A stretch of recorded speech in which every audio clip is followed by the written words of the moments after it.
sa You're My Favorite Song.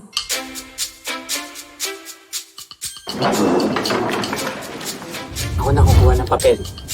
Let me handle this. Ako na kukuha. Hawak ko na eh. Nakaka-pressure naman to, Angel. Naka-discuss mo lang sa akin. Na-exam na agad. Ay, wait lang, Miguel.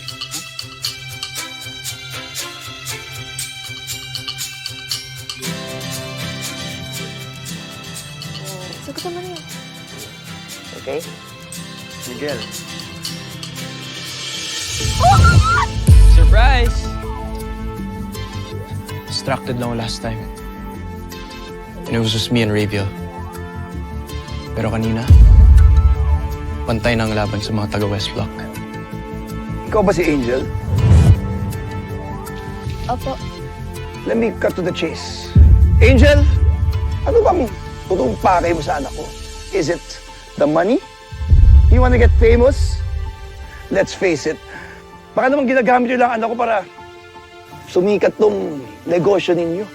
Angel, stay away from my son. Parang ang bilis mong makamove on sa pagkakamatay ni Sir Enrico.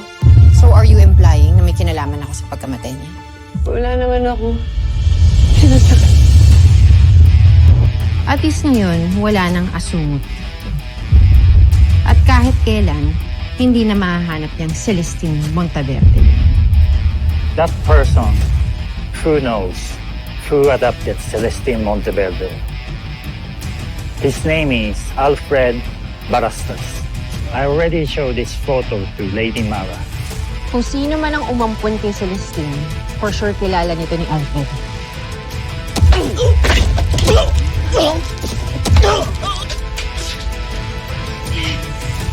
Bilisan mo! Bilisan mo! Bilisan mo! Tulong! Kuya! Kuya! Alfred Balastas? Sino ka?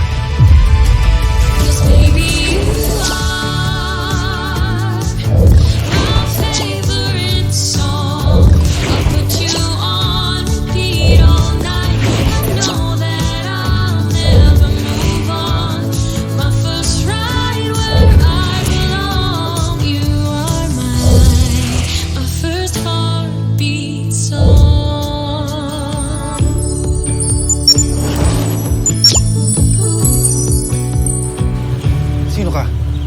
Ba't mo alam pangalan ko? Ay, naku! Kuya! Sa maniwala ka sa hindi, alam ko ang nakaraan mo. Dati kang miyembro ng sindikato. Dinukod niyo si Celestine Monteverde. Kasama mo si Tisoy, di ba? Sino ka ba talaga, ha? Bakit mo alam lahat yan? Matagal na kasi ako naglilingkod sa mga Monteverde. Matagal ka na namin hinahanap kasi sabi ng detective namin na ikaw lang ang tanging nakakaalam kung nasaan si Celestine. Ikaw ang susi para mahanap namin ang prinsesa ng Monteverde. Hindi. Hindi ako si Alfred Balastas. Hindi ako hinahanap mo. Wala akong alam sa sinasabi mo. Kuya, sandali. Ayoko ng gulo. Kuya, parang awa mo naman, kuya. Tulungan mo. Babayaran kita, kuya, kahit magkano. Gagawa ko ng parang, kuya. Tulungan mo lang ako makaalis dito. Parang awa mo na, kuya. Kahit ano? Oo, kahit ano. Kahit magkano? Oo, kahit magkano. Ay, kung talaga ikaw si Albert Balastas, alam mo na mayaman ang mga Monteverde. Babayaran ka ni San Enrico. Babayaran ka namin. Parang awa mo na. Kailangan ko lang makaalis dito, kuya. Sige na, sumayin na. Salamat, kuya. Salamat ka. Kailangan ko ng pera para sa anak ko may sakit. Oo, kung bahala sa anak mo. Halika na, kuya. Bilisan mo, Bakit kuya. ka? Kuya! Angel, stay away from my son. Isang beses ko lang sasabihin to. Nakakasama ka kay Miguel. Nakakasama ka sa buhay niya. Nakakasama ka sa karir niya. Marami siyang tinilikuran dahil distracted siya sa'yo. Nag-enroll pa nga siya sa Brighton. Sir, mawalang galang na po. Gusto lang naman po ni Miguel ng normal na buhay. Alam ko naman po na tungkol po sa vocal condition niya, kaya po siya nagpahinga sa siklam. Pero kung papakinggan niyo po siya, malalaman niyo na napapagod na rin po si Miguel. Hihirapan na po siya. Huwag mo kong turuang maging ama sa sarili kong anak. Dahil na simulang nakilala ka ni Miguel, kung ano-anong pumapasok sa utak niya. Hindi nakikinig sa akin si Miguel dahil sa'yo! Sir, mas mabuti pa siguro kung umalis ka na. Ano, sumusobra ka na? Maski matanda na ako, kaya kitang hamunin ng suntukan, ha? Hindi ako makapapayag na pinagtataasan mo ang ganyang pananalita ang apo ko. Pwede ba? Umalis na kayo dito! Hello, ako na bahala no. Sir, alis na kayo, sir. Alis na po.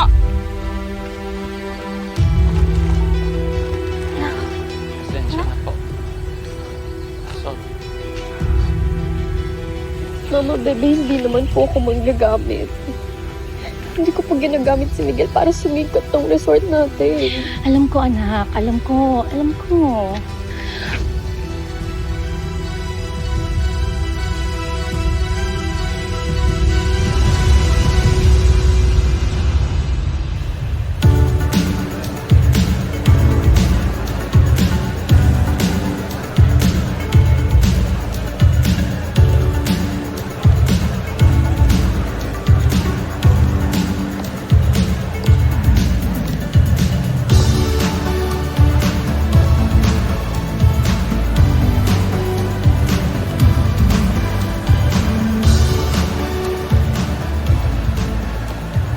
Gusto ka, Zion? Okay lang.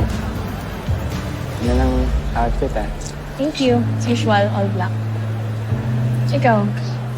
Ah. Simple lang. Kulay green. Oh, sorry, Char. May nakaupo na dito.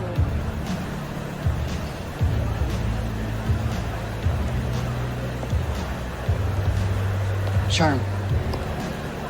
Gusto mo, dito ka na sa table namin? Zion? Are you serious? Hayaan mo na. Nakakaawa eh. Tsaka di naman tayo masamang tao, di ba?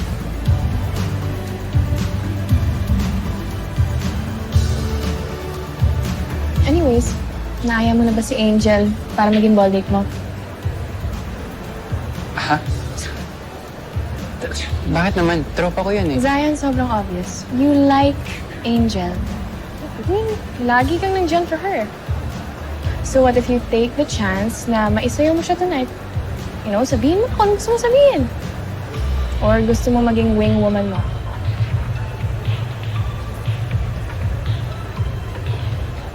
Ayoko, no?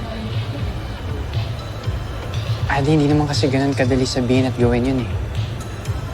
What if, pagkatapos yung malaman yung totoo ko nararamdaman para sa kanya eh, layuan niya ako. Ayoko lang naman masira yung friendship na meron kami. Zion, you never know until you try.